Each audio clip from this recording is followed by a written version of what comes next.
যদি আপনাকে জিজ্ঞেস করি আপনার শরীর কেমন, নিশ্চয়ই 1 সেকেন্ডেই উত্তর দিবেন। কিন্তু যদি জিজ্ঞেস করি আপনার মন কেমন, কি থেমে গেলেন তো? এই থেমে যাওয়া, নীরবতা আর সুস্থতার গল্প নিয়ে আমাদের আজকের আয়োজন। আপনাদের সবাইকে স্বাগত জানাচ্ছি আমাদের এটিএন বাংলার সাপ্তাহিক আয়োজন ডক্টর স্টেশনে। আজকে আমরা আমাদের সাথে পেয়েছি চট্টগ্রামের স্বনামধন্য দুজন সাইকিয়াট্রিস্টকে। আমি প্রথমে পরিচয় পর্বে চলে যাই। আমাদের সাথে আছেন professor doctor Shafiul Hasan, professor and head department of psychiatry, institute of applied health science. আমাদের সাথে আছেন চট্টগ্রামের স্বনামধন্য psychiatrist doctor Panchanan Acharya, associate professor and head department of psychiatry, Chattogram medical college hospital. আপনাদের সাথে আছি আমি ডাক্তার শাফিকা আফরোজ, সহকারী অধ্যাপক এবং বিভাগীয় প্রধান, মানসিক রোগ বিভাগ, সাউদার্ন মেডিকেল কলেজ ও হাসপাতাল। আর কথা না বাড়িয়ে আমরা আমাদের আজকের মূল আলোচনায় চলে যাই। প্রথমেই স্যার, আমি প্রফেসর শফিউল হাসান স্যারকে প্রশ্ন করতে চাই, আমাদের মানসিক রোগ এর যে রোগীরা আছেন তাদেরকে অনেক সময় পাগল বলে আখ্যায়িত করা হয় এবং অনেক সময় দেখা যায় তারা কিন্তু বুঝতেই পারে না যে কোনটা মানসিক রোগ বা কোনটা অন্যান্য রোগ। আপনি যদি একটু সাধারণ কিছু মানসিক রোগ সম্পর্কে আমাদেরকে একটু বলেন স্যার। ধন্যবাদ আপনাকে। আসলে এই যে পাগল বলা, এটা দীর্ঘদিনের একটা কুসংস্কার। মানুষ যখন একজনকে হিউমিলিয়েট করতে চায় তখন বলে যায়, তুমি তো পাগল। আর মানসিক রোগীর বেলায় দীর্ঘদিন প্রচলিত এটা কুসংস্কার বা যাই হোক না কেন, পাগল রোগী বলা। কিন্তু এবং যে বর্তমানে যে কারেকশন যেটা হলো সেটা হলো যে আইনগতভাবে মানসিক রোগীকে পাগল বলা নিষেধ। এটা সামাজিক অপরাধ। সুতরাং দিন যত যাচ্ছে, আমরা যত এগিয়ে যাচ্ছি, এখন আমরা সেই মানসিক রোগ, মানুষের যে পুরনো ধ্যান ধারণা যে পাগল রোগ, আসলে এখন এটা বলা হয় না। এবং আমরা যদি চিন্তা করি আমাদের বিভিন্ন মানসিক রোগ বিভাগ, সেখানে পরিবর্তন করে এখন মনোরোগ বিদ্যা বিভাগ বলা হয়। কারণ আপনি একটু আগে বলেছেন যে আমাদের দুটা জিনিস, শরীর এবং মন। শরীরে যেমন রোগ হতে পারে, মনেরও রোগ হতে পারে। সেই জন্যে এই যে মানসিক রোগ বলে যেটা দূরে সরে রাখা হয় অতীতে, পাবনা মেন্টাল হেলথ অ্যাসাইলাম, মানসিক রোগীকে দূরে রাখা হতো ডিস্টার্ব করার জন্যে। তো আমরা বর্তমানে বিজ্ঞানের যুগে মনোরোগ এবং শরীরের রোগ দুটাকে আমরা যদি হলিস্টিক অ্যাপ্রোচ করি, যে মানুষের শরীর যেমন প্রয়োজন, মনেরও প্রয়োজন আছে। আর আমরা জানি বিজ্ঞানসম্মতভাবে শরীরকে নিয়ন্ত্রণ করে কিন্তু মন। তো এই যে পাগল বলা, এগুলো এখন কিন্তু অনেকটা পরিবর্তন হয়ে গেছে মানসিক রোগ। যেহেতু আমি একটু আগেই বললাম যে এটা সামাজিক অপরাধ, আইনগতভাবে এটা নিষেধ আছে। তো আমরা যদি এই ধরনের ধ্যান ধারণাটাকে পরিবর্তন করতে চাই, যেহেতু মানুষের শিক্ষিতের হার বেড়ে যাচ্ছে, মানুষ জানতে পারে যে মনের রোগ, কোন রোগ, কী ধরনের উপসর্গ, সেটাও বলতে পারে। তো আমি মনে করি যে আমরা আমাদের যদি সচেতনামূলক বিভিন্ন অনুষ্ঠান আজকের মতো আমরা করতে পারি, মানুষের দোরগোড়ায় যদি আমরা আমাদের মানের রোগের, মানসিক স্বাস্থ্যের যদি আমরা সচেতন করতে পারি, তাহলে মানুষের এই ধ্যান ধারণা পরিবর্তন হয়। একজন মানুষ কখন বুঝবেন যে তার মানসিক স্বাস্থ্য সেবার প্রয়োজন আছে বা কখন তিনি একজন মানসিক ডাক্তারের কাছে যাবেন, কোন কোন লক্ষণগুলো দেখলে? ধন্যবাদ। আসলে মনের রোগ হচ্ছে বা মানসিক যেটাই বলি না কেন, এটার কারণ যেমন মাল্টিফ্যাক্টোরিয়াল। আমরা একটা কারণে কিন্তু মানসিক রোগ হয় না। এখানেই কিন্তু শরীরের সাথে মনের তফাৎ আছে। সেটা কি জিনিস? শরীরের একটা ব্যাকটেরিয়ার জন্য একটা রোগ হয়, কিন্তু বেশিরভাগ বা সব মানসিক রোগেই অনেকগুলো কারণে হয়। আমরা বলি মাল্টিফ্যাক্টোরিয়াল।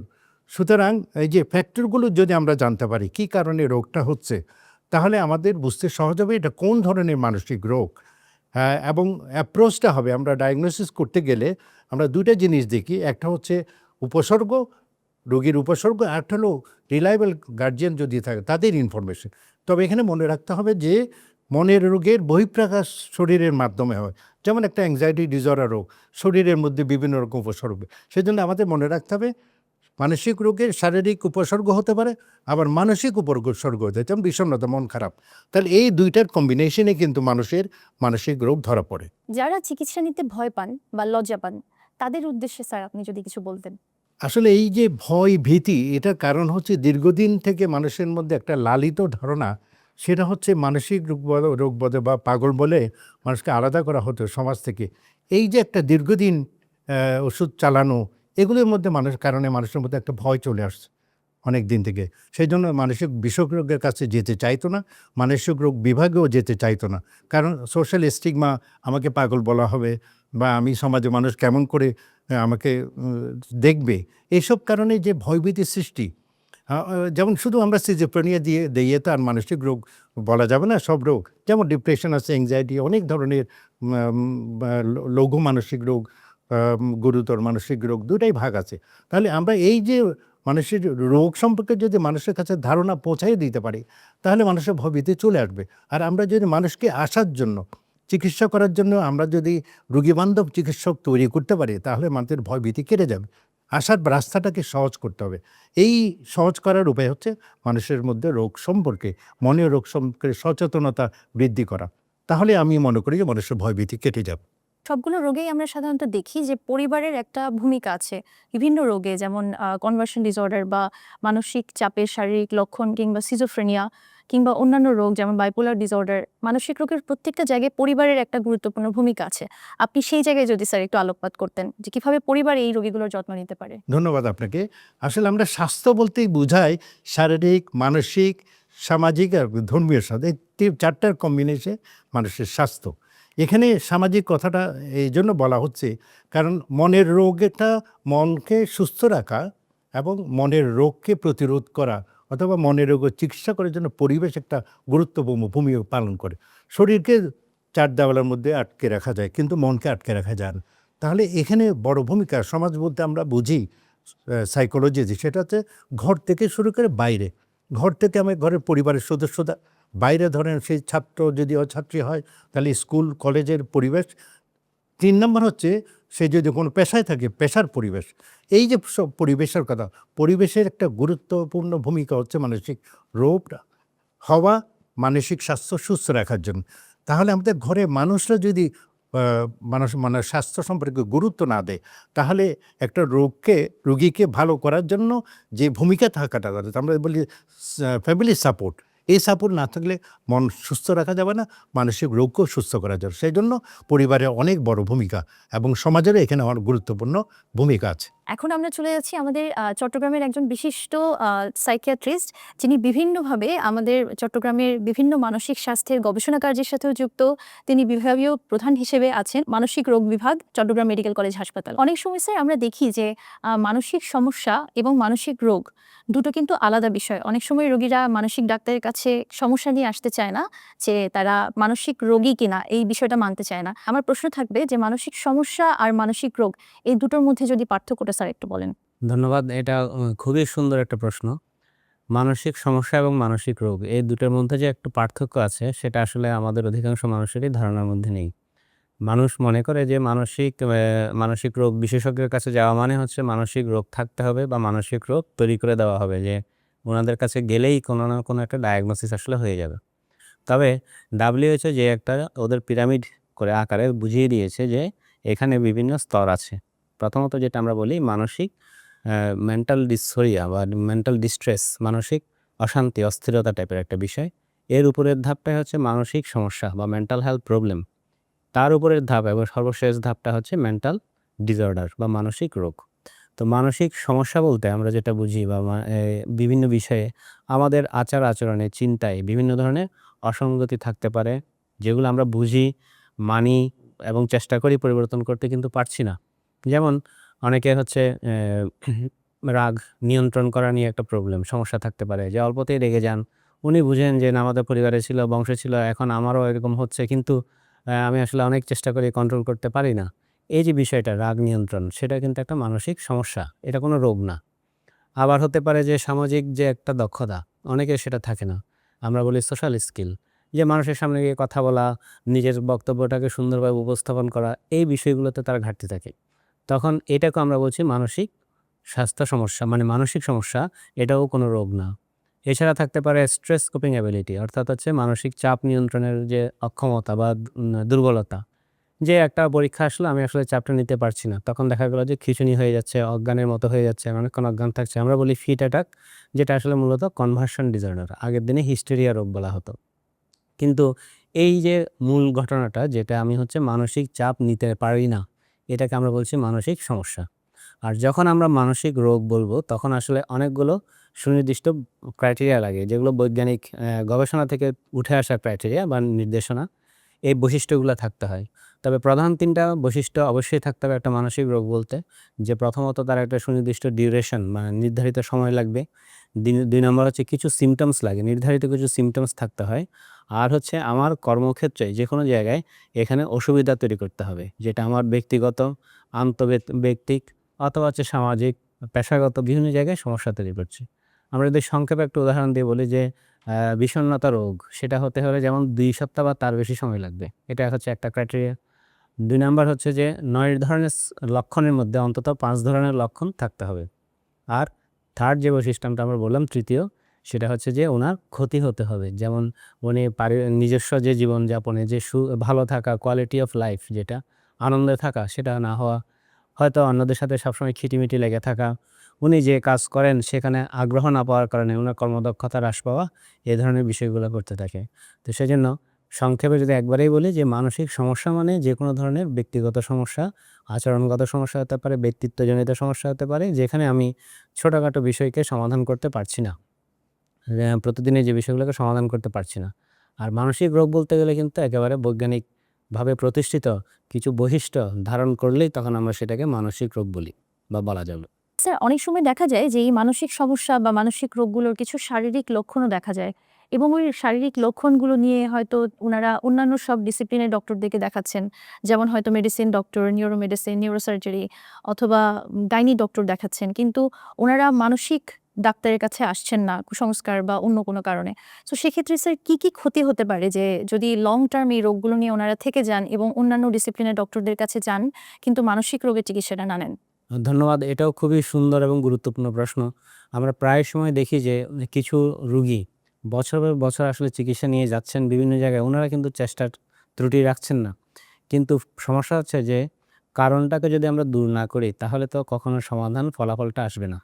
তো কারণ দূর করার ক্ষেত্রে যদি কারণটা আসলে মানসিক রোগে হয়ে থাকে, মানসিক সমস্যা হয়ে থাকে, এটার যতক্ষণ পর্যন্ত সমাধান হবে না ততক্ষণ পর্যন্ত ওনার যে সুস্থতা সেটা আসলে নিশ্চিত হবে না। যদি বলি প্রথম ক্ষতি আসলে এটাই যে জীবন থেকে অনেকগুলো মূল্যবান সময় হারিয়ে যাওয়া। আমরা যদি বলি যে কোয়ালিটি অফ লাইফ, জীবনের যে একটা মান, সে মানটা নষ্ট থাকা, সে মানটা নষ্ট হওয়ার কারণে উনার যেমন জীবনটা দুর্বিষহ হচ্ছে, তার সাথে ওনার ফ্যামিলির যে বিষয়টা, সেটা ওনাদের পারিপার্শ্বিক আর যারা আছেন তারাও কিন্তু একটা দুর্বিষহ জীবন যাপন করছেন। ২ নম্বর বিষয় হচ্ছে এটার সাথে অর্থনৈতিক ক্ষতির একটা বড় সম্পর্ক আছে। প্রায় দেখা যাচ্ছে বিভিন্ন ধরনের পরীক্ষা-নিরীক্ষা, ডায়াগনস্টিক টেস্ট বিভিন্ন রকম হচ্ছে। একের পর এক হতেই আছে। রোগী নিজেও যেহেতু চায়, অনেক সময় চিকিৎসকরাও দিতে বাধ্য হন। তাদের দিতে ইচ্ছা না থাকা সত্ত্বেও দিতে হয়। একই এমআরআই হয়তো দেখা গেল ৩ বার ৪ বার। কিন্তু প্রতিবারই তো অনেক বিপুল পরিমাণ অর্থের একটা ক্ষতির সম্মুখীন হতে হচ্ছে। ৩ হচ্ছে যেটা আসলে আমাদের দেশে বা আমরা ওইভাবে খেয়াল করি না। আমরা বলি স্বাস্থ্য অর্থনীতি। একজন মানুষ যখন কর্মক্ষমতা তার হ্রাস পায় বা কর্মক্ষমভাবে কাজ করতে পারে না, তখন কিন্তু এটা আসলে দেশের সামগ্রিক অর্থনীতিতে একটা বড় ধরনের সমস্যা ফেলে। বড় ধরনের ক্ষতির করে। তো ফলে এটা যে শুধু পারিবারিক সমস্যা, ব্যক্তিগত ক্ষতি তা না। এটা আসলে এই ধরনের চিকিৎসা না হওয়াটা এক ধরনের রাষ্ট্রীয় ক্ষতি। কারণ এই মানুষটা রাষ্ট্রের গঠনে যে অবদানটা রাখতে পারতেন, সেটা কিন্তু উনি রাখতে পারছেন না শুধু সুনির্দিষ্টভাবে চিকিৎসাটা না পাওয়ার কারণে। এবং অনেক সময় অন্যান্য ডিসিপ্লিনের মানুষজন আসলে বলেনও না। আবার হচ্ছে বললেও অনেকে মনে করেন যে আমি কেন পাগলের ডাক্তারের কাছে যাব? এই বিষয়গুলো নিয়ে দেখা যাচ্ছে যে উনি কিন্তু কষ্ট পাচ্ছেন এবং উনার জীবনের কোয়ালিটি মান নষ্ট হচ্ছে। উনার সাথে থাকা যারা তাদের জীবনের মান নষ্ট হচ্ছে এবং হচ্ছে অর্থনৈতিক ক্ষতি হচ্ছে। আর বৃহত্তর প্রেক্ষাপটে যদি বলি রাষ্ট্রের অনেক গুরুত্বপূর্ণ ক্ষতি হচ্ছে। ধন্যবাদ স্যার আপনাকে আপনার সাবলীল উত্তরের জন্য। স্যার, আপনার কাছে যদি এই বিষয়টা নিয়ে একটু আসি যে কি, কি শারীরিক লক্ষণ দেখলে আসলে আমাদের দর্শকদের জন্য যদি একটু বলেন যে ওনাদের মধ্যে সচেতনতা তৈরির জন্য যে এই লক্ষণগুলো শারীরিক লক্ষণ হলেও এগুলো মানসিক রোগের সাথে এগুলো সম্পর্ক থাকতে পারে এবং একজন মানসিক রোগ বিশেষজ্ঞের কাছে তার আসা উচিত। আসলে আমরা যেটা মানসিক রোগ বিশেষজ্ঞ, আমাদের নিয়ম অনুযায়ী আমরা গবেষণায় যা দেখেছি, মানসিক রোগ শুধু মানসিক উপসর্গ নিয়ে রোগীরা আসে না। মানসিক উপসর্গ, রোগের উপসর্গ এবং শারীরিক রোগের উপসর্গ দুটার কম্বিনেশনে বেশিরভাগ ক্ষেত্রে আসে। আসলে রোগের উপর নির্ভর করে কোন ধরনের উপসর্গ নিয়ে মানসিক বিশেষজ্ঞের কাছে যাবে। তো সেই জন্য বুঝতে হবে আগে যে কোন রোগের কী ধরনের উপসর্গ। এই উপসর্গ যদি আমরা চিহ্নিত করতে পারি এবং মানুষকে যদি বোঝাতে পারি, বিশেষ করে যারা পেশাজীবী ডাক্তার এবং অন্যান্য পেশাজীবী, তাদেরকে আমরা রোগ সম্পর্কে যদি ধাপে ধাপে ধারণা দিতে পারি, সব রোগেরই কিন্তু কমন কোনো এরকম সিমটম নাই, তাহলে আমরা এই রোগের এই উপসর্গ, শারীরিক উপসর্গ বা মানসিক উপসর্গ, আজকাল এটা বোঝা আসলে আইডেন্টিফাই খুবই সহজ। কারণ হচ্ছে মানুষ আজকাল কিন্তু সচেতন হচ্ছে। যেমন ধরেন ওরা বিভিন্ন উপসর্গ নিয়ে সার্চ করে, যারা বোঝে তারাও কিন্তু সার্চ দিয়ে দেখে যে এটা কোন রোগের উপসর্গ। তাহলে আমরা যদি মানুষকে সরাসরি বিভিন্ন রোগ সম্পর্কে বোঝাতে পারি, তাহলে আমার মনে হয় এটা সহজ হবে। বিশেষ করে দিয়ে একটা উদাহরণ দেওয়া উচিত। যেমন ধরেন প্যানিক ডিসঅর্ডার, ডিপ্রেশনের রোগী, এখানে তো শারীরিক উপসর্গ প্রমিনেন্ট। তাহলে এই যে প্যানিক ডিসঅর্ডার আমরা দেখেছি যে অনেক জায়গায় ঘুরে আসছে, বিশেষজ্ঞ চিকিৎসক পর্যন্ত 3 বছর ঘুরে এসে শেষ পর্যন্ত মানসিক ডাক্তারের কাছে। কারণটা কি? কারণ ওর কাছে মনে হয় বুক ধরপড় করে, আমি এখনই মারা যাব, আমার হার্ট অ্যাটাক। তাহলে আমরা যদি রোগগুলোকে চিহ্নিত করে উপসর্গগুলিতে উপস্থাপন করতে পারি, তাহলে আমরা কোন রোগ, মানসিক কী ধরনের উপসর্গ, এটাকে যদি আমরা অ্যানালাইসিস করে মানুষকে বোঝাতে পারি, তাহলে এটা আমাদের জন্য সহজ। কিন্তু বিশেষ একটা উপসর্গ দিয়ে বলা যাবে না আপনি যান। কারণ আমরা এটা মনে রাখতে হবে, কোনো কোনো রোগের, মানসিক রোগের জন্য আমরা দুইটা বলি, একটা হলো ফাংশনাল সাইকোস আর একটা অর্গ্যানিক সাইকোস। ফাংশনালের জন্য ফাংশনাল সিমটম থাকবে, কিন্তু কোনো কোনো রোগ আছে, যেমন ধরেন ব্রেইনের আমরা জানি অর্গ্যানিক সাইকোসিস, ডিমেনশিয়া, ডেলিরিয়াম, সেখানে আপনাকে কিন্তু, বা টিউমার হলো উপসর্গ কিন্তু মানসিক।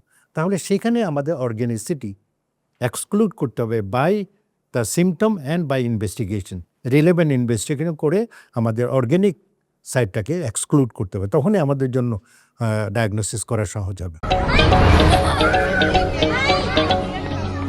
কিশোর মাফিনকে হইচই মাতামাতি করি সবে কারাকারি, কিশোর মাফিনকে উল্লাসে আনন্দে লোকজনে খেলাতে, কিশোর মাফিনকে আমি মজা কেকের রাজা, কিশোর মাফিনকে, কিশোর মাফিনকে চাও মাস্তিতে হারিয়ে যাও, কিশোর মাফিনকে।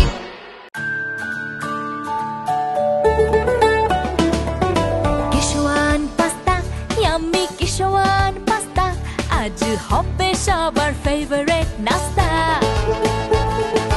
কিশোর পাস্তা প্রতিদিন চাই, হেলদি টেস্টি মজা করে খাই। Schezwan pasta macaroni, It's tasty, fantastic and yummy.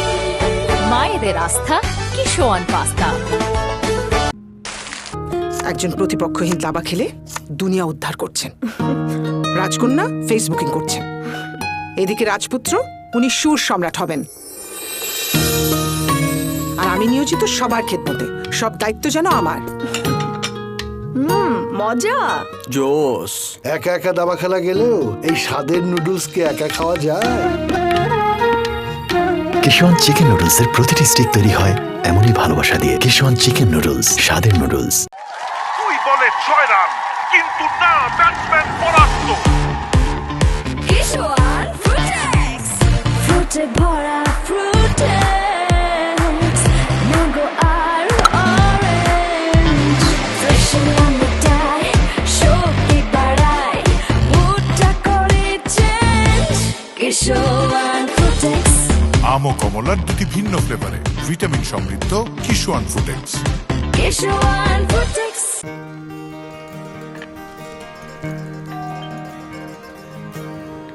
বাবা, বাবা, হালিম আনো নাই? হালিম আছে, আছে? ঘরেই বানাচ্ছি।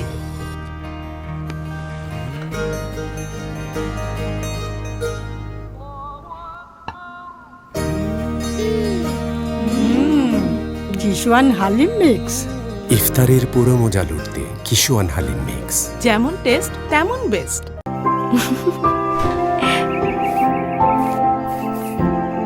আমার কাজ শেষ, বড্ড খিদে লেগেছে। কেবিনেটে কিশোয়ান লাচ্ছা সেমাই রাখা আছে, একটু রান্না করো না। তোমার সেই সহজ না। বলো। কিশোয়ান লাচ্ছা সেমাই ready.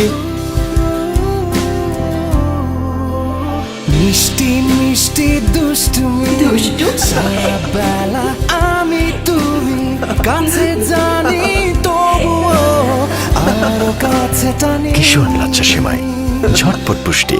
Spell magic. MAGIC magic.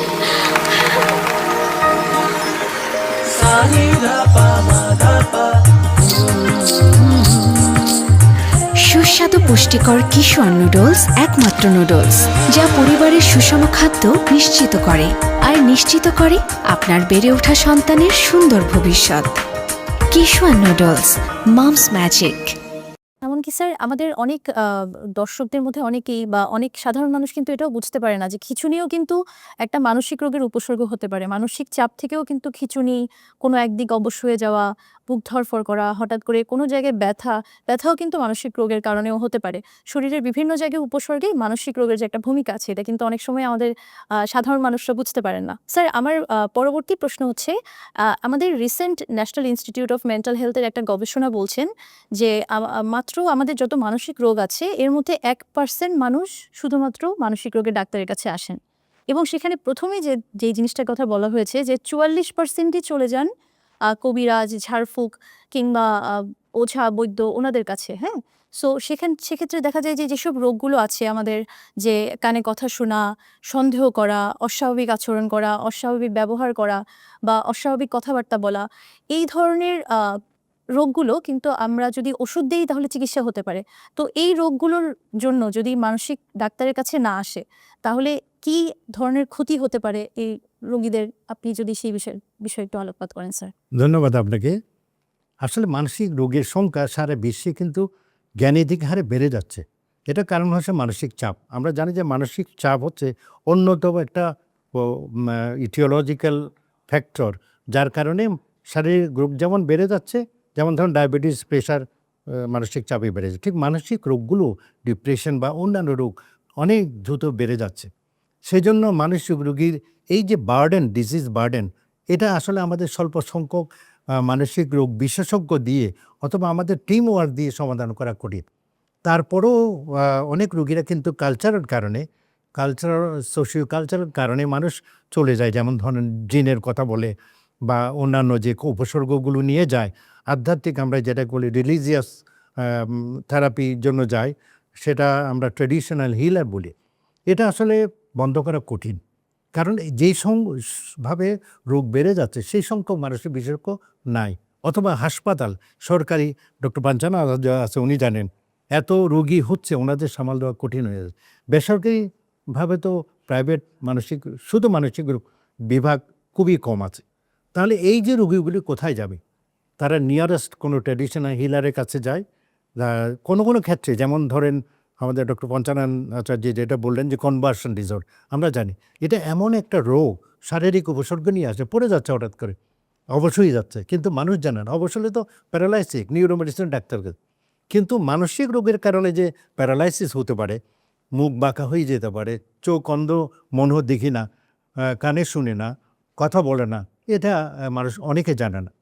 Common যে সিমটমগুলো সেগুলো নিয়ে যায়, কিন্তু আমি যেটুকু আমার অভিজ্ঞতা আমি দেখেছি যে ট্রেডিশনাল হিলাররা এখন কিন্তু অনেক ইন্টেলিজেন্ট। যেমন কিছু কিছু ট্রেডিশনাল হিলার, রিলিজিয়াস, ওরা রোগী দেখতে দেখতে অনেক কিছু শিখে ফেলে। এমনও বলেছে যে জিজ্ঞেস করে, আপনি কি কানে শোনেন, কিছু গাইবে শোনেন? তখন উনি আর ওই ঝাড়ফুঁক করে না, উনি পাঠিয়ে দেয় আপনার মানসিক রোগ আছে। তাহলে আমাদের কি করতে হবে? আমাদের করণীয় হচ্ছে এইসব ট্রেডিশনাল হিলারদেরকে সচেতন করতে হবে। মাথা ব্যথা মানে সাইকোলজিতে বলে মাথা কেটে ফেলে না। তাহলে আমরা ওদেরকে বাদ দিয়ে পারবো না। আমাদের সোশিয়াল কালচার, এশিয়ান যে কালচার, রিলিজিয়াস যে কালচার, এগুলিকে মাথায় নিয়ে আপনি বলেন যদি জিনের কথা বিশ্বাস না করেন বলে, তাহলে একজন মুসলিম পেশেন্ট সে ধর্মীয়ভাবে জানে কোরআনের মধ্যে লেখা আছে মানুষ এবং জিন, তাহলে জিনের নামে প্রতারণা না করা, কিন্তু জিনকে অস্বীকার করা যাবে না। তো এই যে ট্র্যাডিশনাল হিলারদেরকে আমরা যে ট্রেন্ড আপ করতে পারি, বোঝাতে পারি এই হলো রোগ, এই উপসর্গ, তাহলে আমার মনে হয় আমাদের এগুলো সমস্যার সমাধান করা সহজ হয়। আপনি সারা বিশ্বের দিকে যদি তাকান, গুরুত্বর দিক দিয়ে প্রথম ইউরোপে বা উন্নত দেশে হচ্ছে ডেন্টিস্ট, কস্টলি, সেকেন্ড হচ্ছে সাইকিয়াট্রিস্ট, এত ইম্পর্টেন্স, অথচ আমাদের দেশে অবহেলিত মানসিক রোগ। এইসব জিনিসগুলি যদি আমরা চিন্তা করে মানুষকে এবং আমাদের পেশাজীবীদেরকে, সরকারি বেসরকারি বিভিন্ন সংস্থাকে সচেতন করতে পারি, আমার মনে হয় এটা খুব বেশি দিন লাগবে না যে আমরা মানুষকে রোগ আইডেন্টিফাই করার জন্য ট্রেন্ড আপ করা। ধন্যবাদ স্যার। স্যার আমি এখন আবার ফিরে যাচ্ছি ডক্টর পঞ্চানন আচার্য স্যারের কাছে। আমরা একটা বিষয় লক্ষ্য করছি যে কোনো একটা বিষয়কে সামাজিক যোগাযোগ মাধ্যমে ভাইরাল হয়ে যায় এবং এই ভাইরাল হয়ে যাওয়া থেকে যেই মানুষটাকে দিয়ে ঘটনাগুলো ভাইরাল হচ্ছে বা যেই ঘটনাগুলো ভাইরাল হচ্ছে, এটা কিন্তু দুই ধরনের ইম্প্যাক্ট থাকতে পারে। একটা হচ্ছে সেই ব্যক্তির উপর আর একটা সমাজের উপর। তো স্যার আপনি কি ইম্প্যাক্ট বা কি ক্ষতিকর প্রভাব আসলে এই ভাইরাল হওয়া থেকে বা মানসিকভাবে হতে পারে স্যার আপনার কাছে প্রশ্ন? আমরা প্রায় দেখছি যে বিভিন্ন ঘটনা এটার অনেক সময় যাচাই বাছাই ছাড়াও কিন্তু ভাইরাল হয়ে যাচ্ছে এবং এটার যে বিষয়ে একটু আমরা বলবো ইম্প্যাক্টের যে কথাটা, এটা একটা ব্যক্তিগত ইম্প্যাক্ট আছে, একটা সামাজিক ইম্প্যাক্ট আছে এবং এর সাথে যে পরিবার জড়িত থাকে তাদের অনেক ক্ষতির সম্মুখীন হতে হয় বা তাদের উপর অনেক একটা চাপ পড়ে আর কি, সব কিছু মিলিয়ে। তো প্রথমে যে ভাইরাল হওয়ার বিষয়টা, যে যে কোনো একটা ঘটনা একজনের দৃষ্টিভঙ্গি থেকে এটাকে ছড়িয়ে দেওয়া হচ্ছে, এটার যে পিছনে অন্যান্য ভিন্ন দৃষ্টিভঙ্গি থাকতে পারে, ভিন্ন কারণ থাকতে পারে, ভিন্ন ব্যাখ্যা থাকতে পারে, সেটা কিন্তু প্রায় সময় উপেক্ষিত হয়। ফলে হয় কি, একই জিনিস আমি যখন যেমন আমাকে যদি দেখতে হয় সামনের দিক থেকে দেখতে একরকম, পিছন দিক থেকে দেখতে আরেক রকম। এটা তো প্রায় বলা হয় যে ডান পাশ থেকে দেখলে একরকম লাগবে, বাম পাশ থেকে দেখলে আরেক রকম লাগবে। ফলে হয় কি, এই যে একটা মানসিক আঘাত আমরা বলি, এখান থেকে অনেকের অ্যাকুইট স্ট্রেস ডিসঅর্ডার হতে পারে, অনেকের পোস্ট ট্রমাটিক স্ট্রেস ডিসঅর্ডার যখন দীর্ঘমেয়াদী থাকে তখন পোস্ট ট্রমাটিক স্ট্রেস ডিসঅর্ডার হতে পারে। অনেকে হচ্ছে এখান থেকে বিষণ্ণতা ভুগতে পারেন এবং বিষণ্ণতার মাধ্যমে দেখা যাচ্ছে হয়তো ইম্পালসিভ হয়ে বা দীর্ঘ বিষণ্ণতা, তীব্র বিষণ্ণতা আক্রান্ত হয়ে সুইসাইডের দিকেও চলে যাচ্ছেন। তো এই বিষয়টাকে আমরা যে ভাইরাল হওয়ার বিষয়টাকে অবশ্যই সুনিশ্চিতভাবে আগে করার আগে, ভাইরাল হওয়ার আগে এটার যাচাই বাছাইয়ের প্রয়োজন আছে আমাদের মতে। বিশেষ করে এখন যেমন সোশ্যাল মিডিয়ার যে যুগ আমরা সবসময় বলি, সোশ্যাল মিডিয়াতে আসলে আনকন্ট্রোলডভাবে অনেক জিনিস ছড়িয়ে পড়ছে। ফলে এটা অন্যভাবে আমাদের ওই যে ব্যক্তির নামে ছড়িয়ে পড়ছে তার জন্য যেমন সমস্যা, এটা সমাজের জন্য সমস্যা, অন্যদের জন্য সমস্যা। অন্যদিকে যদি আরেকটা পদ্ধতি বলি, যে অন্য আরেকটা ফরম্যাটে যদি ভাইরাল হওয়ার বিষয়, যেমন কন্টেন্ট ক্রিয়েটররা বিভিন্ন ধরনের মানে বিকৃত কন্টেন্ট, অশ্লীল কন্টেন্ট অথবা সামাজিকভাবে অগ্রহণযোগ্য কিছু কন্টেন্ট আসলে ছড়িয়ে দিচ্ছেন। এইটাতে প্রবলেম হচ্ছে যে উঠতি বয়সে যে আমাদের ছোট মানুষজন আছেন, বাচ্চা বা অন্যান্যরা যারা আছেন, তারা আসলে শিখার বয়সটাতে, এই যে কিশোর অবস্থায় যখন মানুষের আসলে নীতির বিষয়টা তৈরি হতে থাকে, নীতিবোধটা তৈরি হতে থাকে, তাদের নীতিবোধটা কিন্তু পরিবর্তিত হয়ে যায়।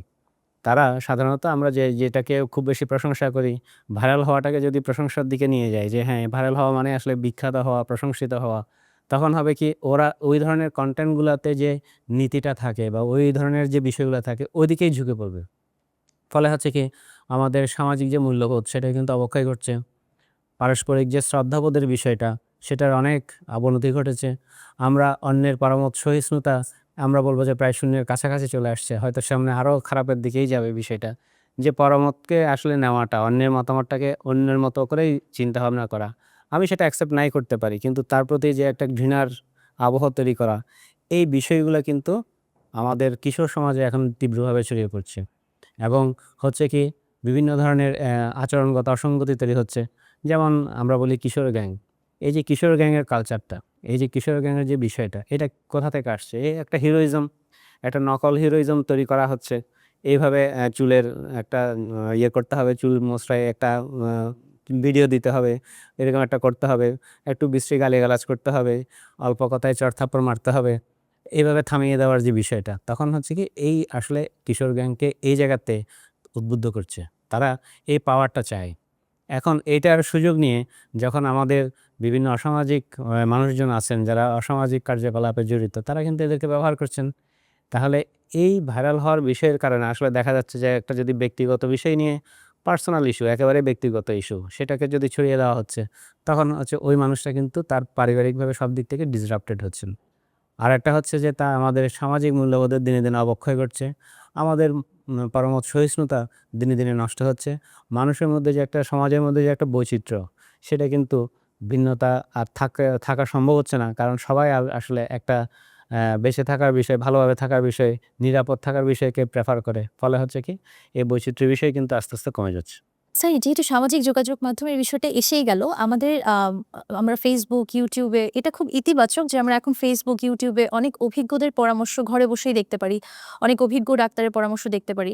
কিন্তু এটা একটা নেতিবাচক দিক হচ্ছে মানসিক বিষয়গুলো নিয়ে, কিন্তু অনেক সময় আমরা দেখতে পারি যে যারা অভিজ্ঞ না বা যারা হয়তো সেই বিষয়ে তাদের কোনো এক্সপার্টিস নেই, তারা হয়তো অনেক কন্টেন্ট বানাচ্ছেন মানসিক স্বাস্থ্য বিষয়ক। এই জিনিসটার কি কি ক্ষতিকর প্রভাব আছে বলে আপনি মনে করেন? ধন্যবাদ। এটাও আমি বলব যে প্রতিটা প্রশ্নই আসলে গুরুত্বপূর্ণ প্রশ্ন। এই প্রশ্নটা অনেক গুরুত্বপূর্ণ। এখানে আমি ২ ভাগে ভাগ করে বলব। ধরা যাক যে আমাদের যারা বিশেষজ্ঞ, আসলে বিশেষজ্ঞ, তারাও হয়তো কোনো একটা কথা শুনে তাকে আমরা অনেক সময় হয় যে লাইভ অনেক জায়গায় সমাধান দেওয়া হচ্ছে, বিভিন্ন বিষয় থাকে। তো কিছুক্ষণ আগে যে কথাটা বললাম যে প্রেক্ষাপট একটা খুবই গুরুত্বপূর্ণ সাইকিয়াট্রিতে। যে কোন ধরনের প্রেক্ষাপটে কী ধরনের বিষয়টা আসছে। কেমন? একজনের মন খারাপ, কখনো ডায়াগনোসিস হচ্ছে যে বিষণ্ণতা, কখনো আমরা বলছি অ্যাডজাস্টমেন্ট ডিসঅর্ডার। কেন? তার পিছনে যে প্রেক্ষাপট সেটার ভিন্নতা। ফলে হচ্ছে কি, আমি বিশেষজ্ঞ হয়েও যদি কাউকে একটা কথা বলি, সেটা যে সার্বজনীন না, সে বিষয়টা আগে বুঝতে হবে। সেটা আরেকজনের ক্ষেত্রে কিন্তু অন্যরকম হতে পারে। ফলে একজনের পরামর্শ বা একজনের উপদেশ, একজনের চিকিৎসা আমি যদি কপি করে আরেকজনকে বসিয়ে দিই, তাহলে কিন্তু তার জন্য সেটা সুখকর নাও হতে পারে বা ভালো সুখকর নাও হতে পারে। এটা হচ্ছে একটা বিষয় যদি আমরা বিশেষজ্ঞদের কথাতেই বলি। ২ নম্বর বিষয় হচ্ছে যেখানে বিশেষজ্ঞদের কথাতে এত সমস্যা তৈরি হতে পারে, তো সেখানে যদি অনভিজ্ঞ কেউ যা মিডিয়ার মুখে আসার জন্য বা একটু প্রচারিত হওয়ার জন্য বিভিন্ন কারণে অনেক করে, অর্থনৈতিকভাবে লাভবান হওয়ার জন্য অনেক সময় করে, তারা যদি করে এই অনভিজ্ঞ মানুষজন, তখন তার ক্ষতির পরিমাণ অনেক বেশি। আমরা আমাদের ছাত্রদেরকে পড়াই যে ডাক্তার হওয়ার মূল বিষয়টা কি, ডাক্তারি আসলে কি জিনিস। ডাক্তারি যদি এইভাবে বলি, ওষুধ লেখাটা ডাক্তারি না, ওষুধ লিখতে গিয়ে পিছনে যে চিন্তাটা করা হয় সেটাই ডাক্তারি।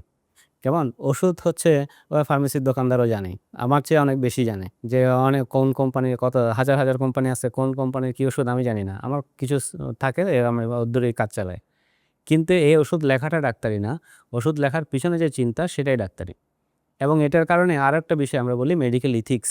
মেডিকেল ইথিক্সে আমাদের যে বিষয়টা আছে যে আমরা বলি বেনিফিশিয়েন্স, অর্থাৎ উপকার করতে হবে।